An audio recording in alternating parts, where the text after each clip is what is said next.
Ça fait 3 ans qu'on se prépare pour pouvoir prendre un congé de notre travail. Puis on fait ça dans le but de faire plein de voyages. C'est sûr que pour prendre un congé puis faire des voyages en même temps, ça va coûter de l'argent. Donc, on a changé les habitudes dans nos vies pour pouvoir faire arriver tout ça. C'est pas des gros changements, là.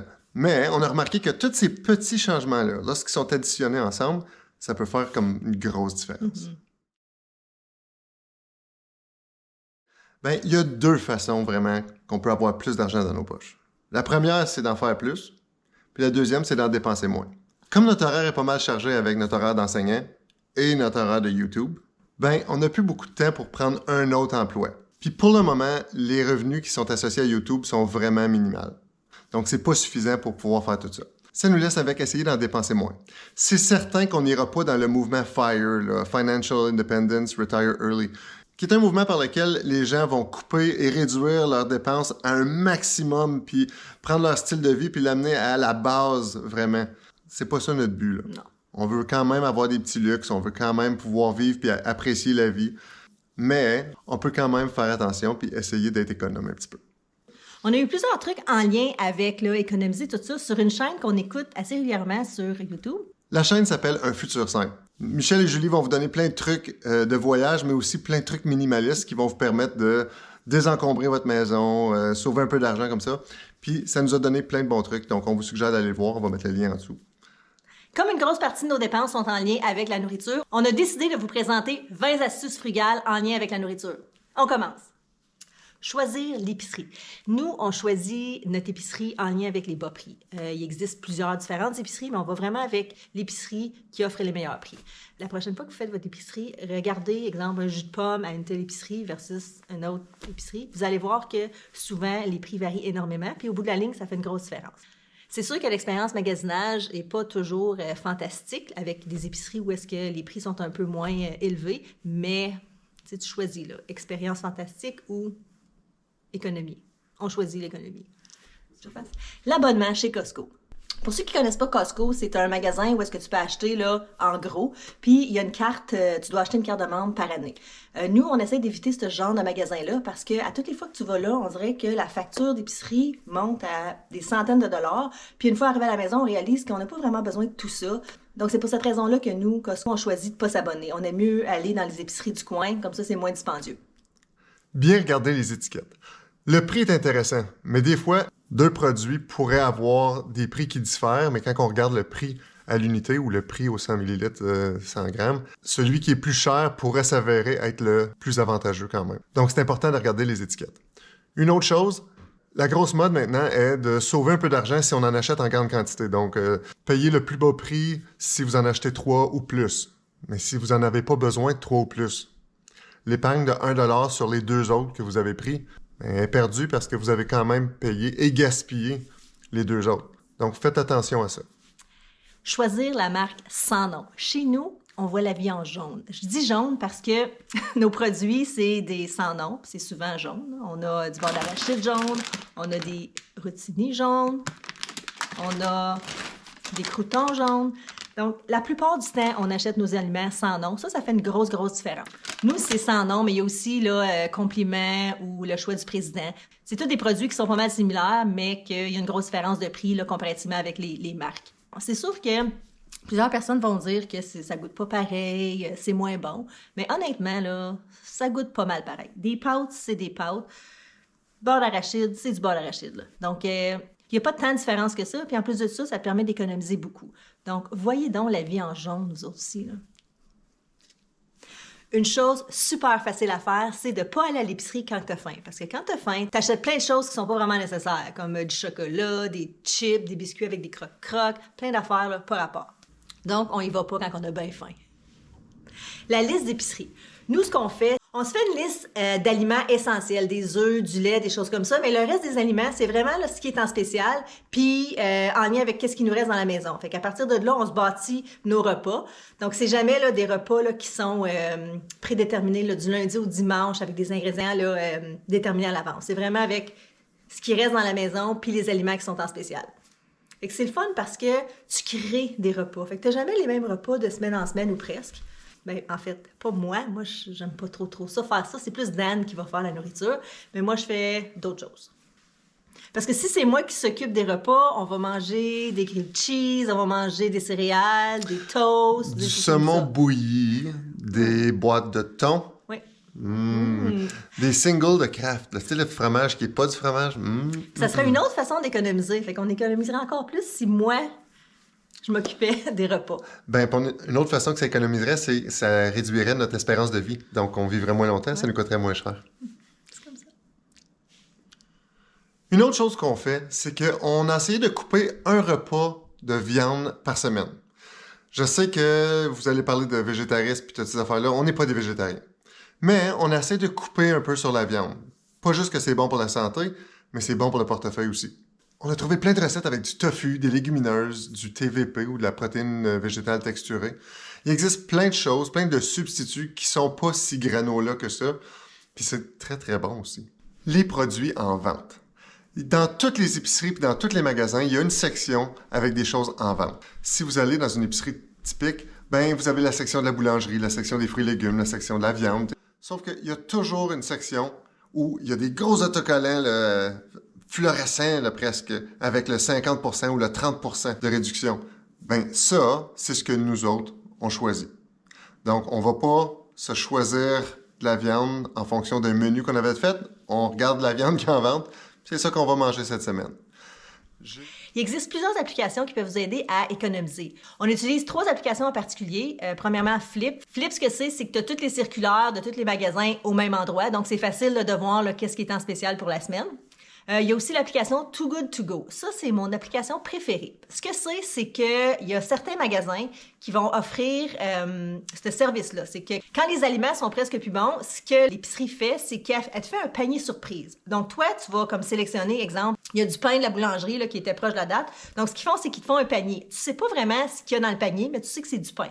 Fait que tu arrives à l'épicerie, ils vont te remettre un genre de gros panier, un sac brun. Puis là, rendu à la maison, ben tu découvres ton panier de pain surprise. Donc ça, c'est vraiment bien, honnêtement, parce que ça te permet là, d'économiser, puis c'est vraiment pas dispendieux à l'achat. Donc c'est toujours une surprise, puis c'est le fun de déballer ça. Il y a la même chose aussi pour la viande, puis les fruits et légumes. Encore une fois, panier surprise, puis quand tu arrives à la maison, surprise! La dernière application qu'on utilise, c'est Flash Food. Flash Food, c'est un petit peu différent. Encore une fois, c'est pas toutes les épiceries qui offrent ça. Une fois que tu as mis l'application, ça va te dire là, quelle épicerie la plus proche de chez vous offre ce service-là. Ce que c'est que c'est encore une fois des aliments qui sont proches de la date. Sur l'application, il va y avoir des photos. Exemple, un panier de fruits pour 5 $, du poisson, de la viande hachée qui est à prix réduit parce que la date arrive bientôt. Mais ce qui est bien avec cette application-là, c'est que tu es capable de voir puis sélectionner. C'est pas une surprise quand tu arrives à la maison. Tu peux vraiment sélectionner ce que tu veux. Puis il y a beaucoup de choix, puis ça te permet une grande économie là, en bout de ligne. Tu peux pas planifier à l'avance qu'est-ce qu'il va y avoir de semaine en semaine, donc on base notre menu sur qu'est-ce qui est en spécial cette semaine-là. Repousser.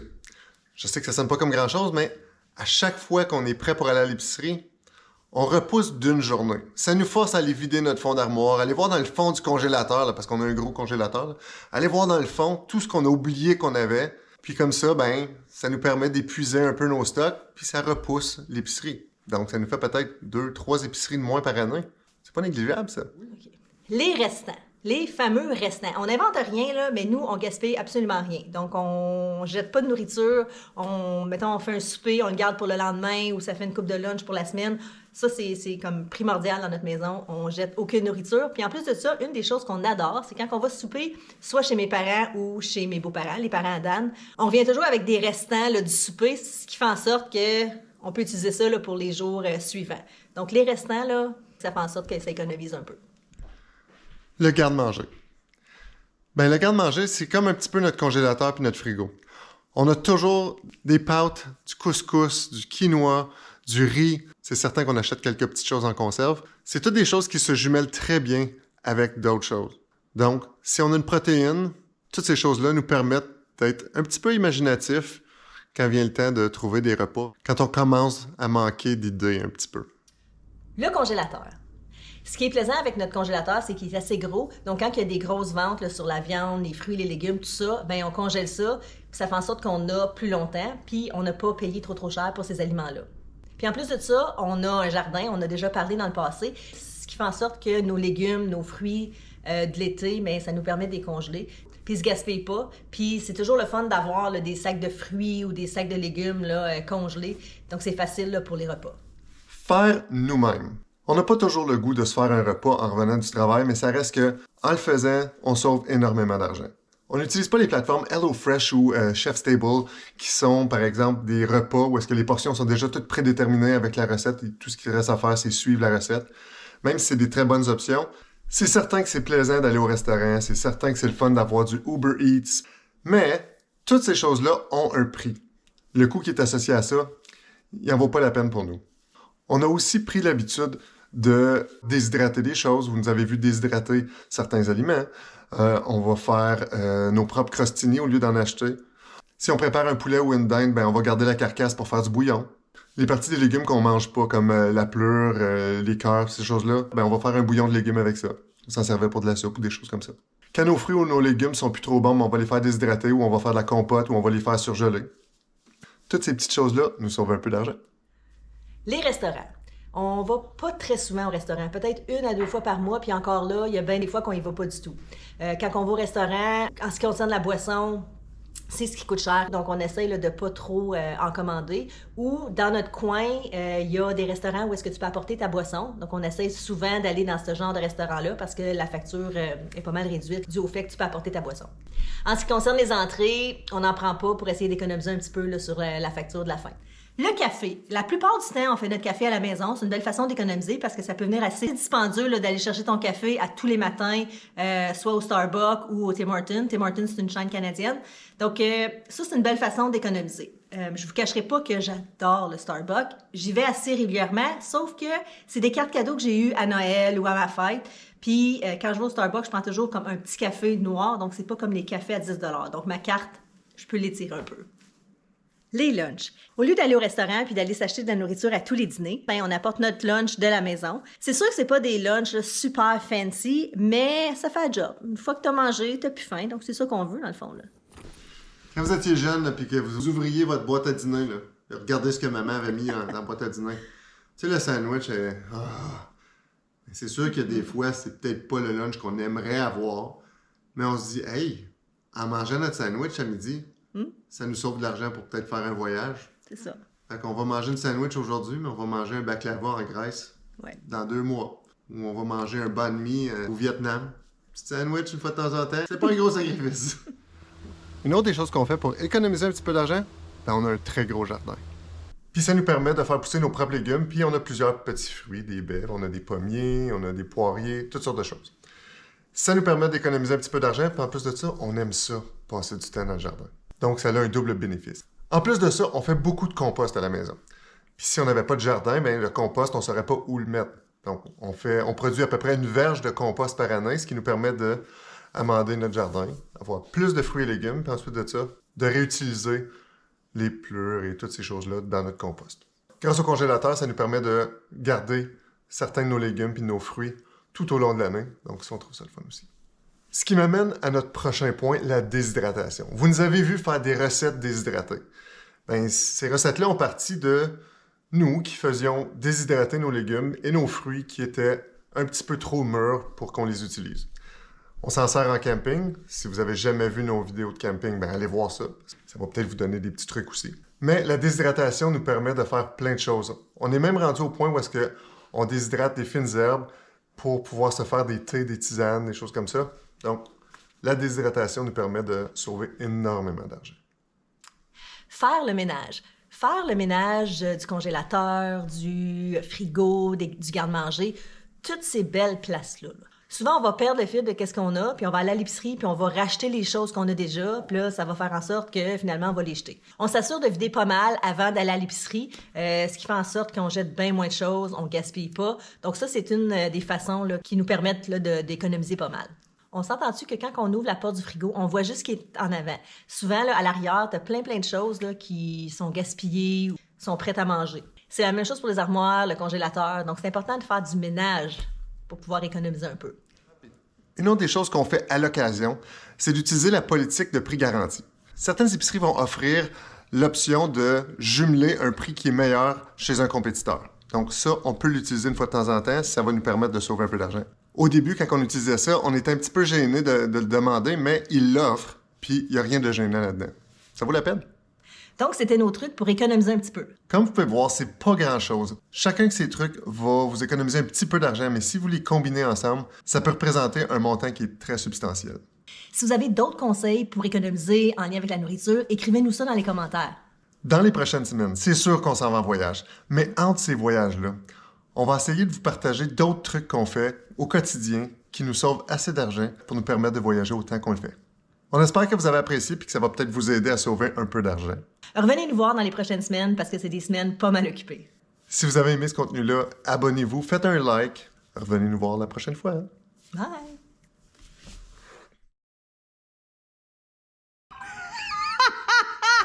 C'est quoi que je dis? Ris, là, je veux juste finir ça. OK. Je serai plus. Je vous écoute. Okay. Je vais aller regarder le mur. Ouais, t'aimerais ça? Vas-y. Pour un peu plus de 3 ans. On va se pratiquer pour en on a fait... OK, je suis là. On pourrait faire une vidéo complète sur là.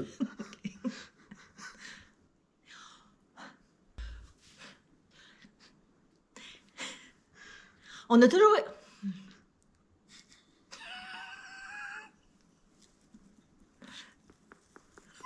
Arrête de rire! Pourquoi tu ris?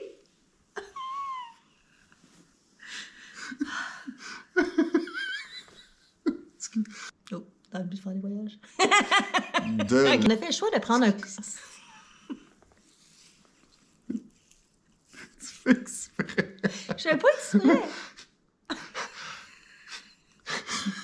OK. J'ai recommencé. Pas l'art culinaire. C'est l'art culinaire. Non. Voilà, OK. Je suis concentrée. Concentration. OK. Non, je parle à la caméra. Oh. Peace out.